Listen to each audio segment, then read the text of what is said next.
Welcome back to the Auburn Blitz. I'm here with Coach Prewett. Thank you so much for taking time out of your busy day to come and be here with us. Absolutely. Glad to be here. Now, I don't know how much we're going to actually interview with all this below us. I mean, we got steam coming off these ribs here. It looks so good, and I don't know if I'm going to be able to concentrate on what you're talking about when I have this in front. Yeah, no doubt, no doubt. Glad to be with you. Thank you. All right, so you've been with Coach Pearl's staff for 10 years now, just about, and you've kind of run through a lot of different roles in positioning, and just kind of while you've been there. Can you kind of walk me through, since you've been on his staff, what you've done? Yeah, I've been everything but the head coach, I say, you know. It's been such a great ride. 11 years with Coach now. Hard to believe we've been here 11 years.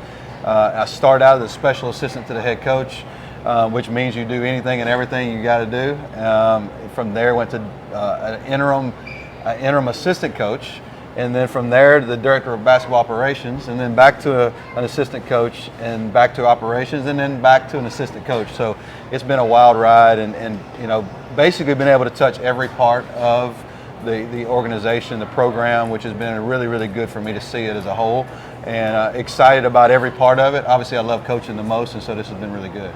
Awesome. Well, now you're kind of handling some of the travel and the kind of budgeting stuff, but you're also really involved in the fundraising, right?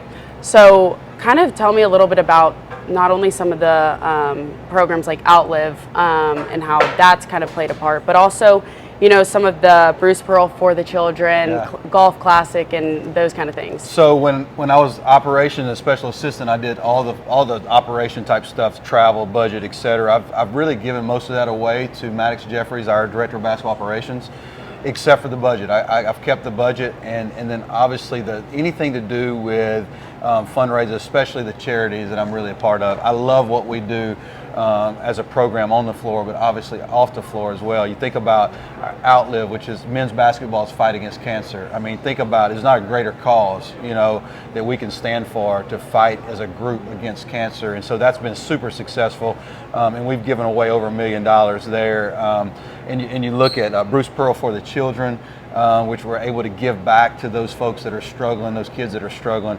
And so when you think about being #1 in the country, which we are, and that's super exciting, you know, it means just as much to be able to impact the community around you and the folks around you that are hurting. So it's been just a blessing to be a part of all of it. Right, and being the #1 team in the country, you've got a lot of eyes on you too, and so that's raising a lot of awareness. And I always talk about using your platform. You know, I'm a big faith believer. My faith means a lot to me, and so I believe that God gives us this platform to use it for His glory and His goodness. And so, you know, how can you help those around you? So more eyes are on us, so therefore we can tell more people about what we're doing. No doubt. So, kind of shifting gears, your wife Tanya, she started and is the founder and visionary of Unite. Yes. And it all started in Neville Arena, and now she's traveling all across different college campuses in America. How has that kind of impacted not only you, but also it started in Neville Arena? Yeah, well, thank you for asking that question. It is our heart, and you know, Tanya has run with this and been an incredible leader, and so proud of her. We just left Ohio State, Unite Ohio State, where we had over 1,000 people give their life to Christ. And so when you talk about, you know, what you're doing each and every day, you know, you're making a difference where you are, but it's been so cool to be able to join with her and our team and to be able to do something across this country.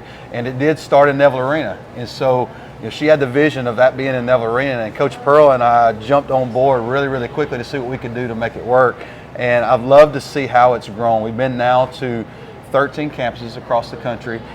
It started out literally with her, me, and we had one other girl who was helping us, and now we've got a team of folks that are helping. Obviously, as me as a full-time coach, I don't have the hours that I do in the off season during the season. So we've had some folks really step up, but I'm so proud of her and what she's done. And we have 5 more in the spring, and then we'll do another 7 or 8 in the fall.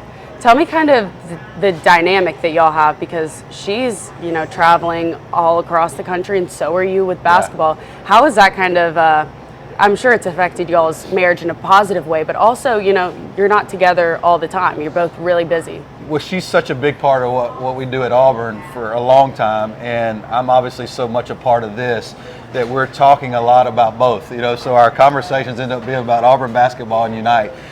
Which we love. And so I was able to fly up for the Ohio State Unite event and back in the same day.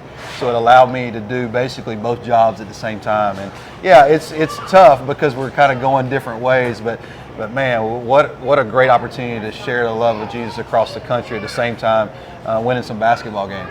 Yeah, no doubt. And congratulations, you're a new grandfather. Yes. How is it? You're just getting busier and busier, it seems like. No doubt. Hosanna Rose Trout is her name. goodness. And we were there.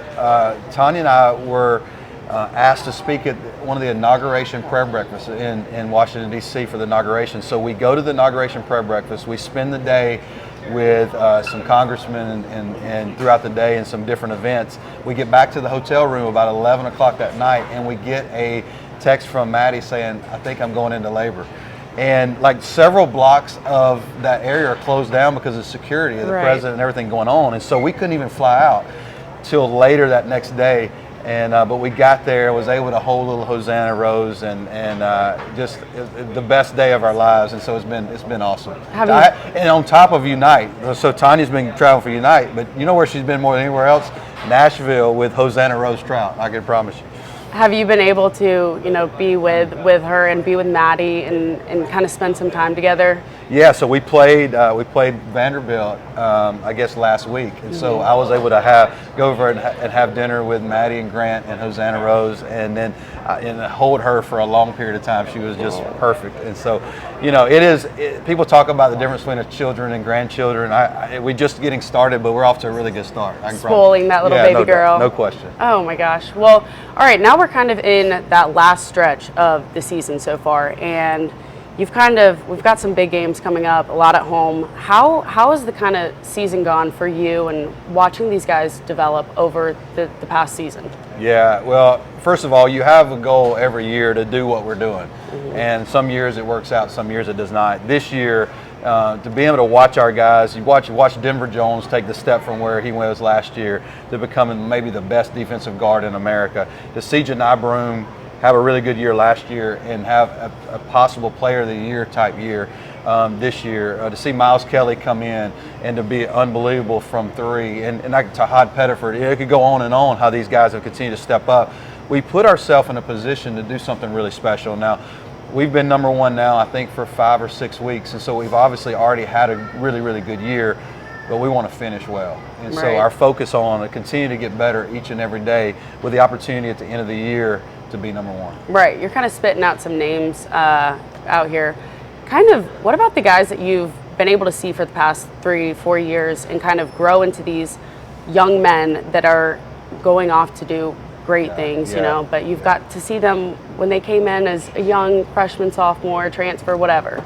Yeah, we love the development piece, Now I know NIL's changed that because people are getting players for 1 year. But, Coach Pearl and this staff has made a really good living doing those things in the last few years, taking those guys who may have been underrated. Think about Chad Baker-Mazara was from junior college. Chaney Johnson was Division II.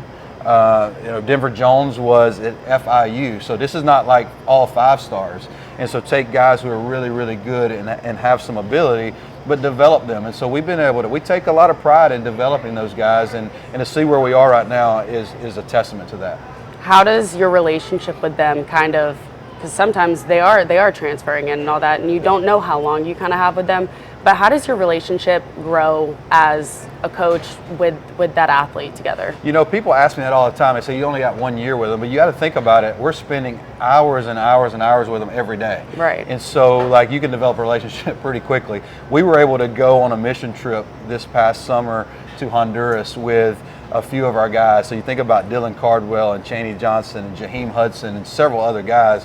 And so on top of us spending all the time we do on a daily basis, we were able to spend 7 or 8 days together, serving others and presenting the gospel of Jesus across the world. And so that bonds you even tighter. So the bond on this team is just incredible. I love that, and I love that about this Auburn team and the staff. Well, thank you so much, and good luck for the rest of the season. Well, thank you. Appreciate it. War Eagle. War Eagle.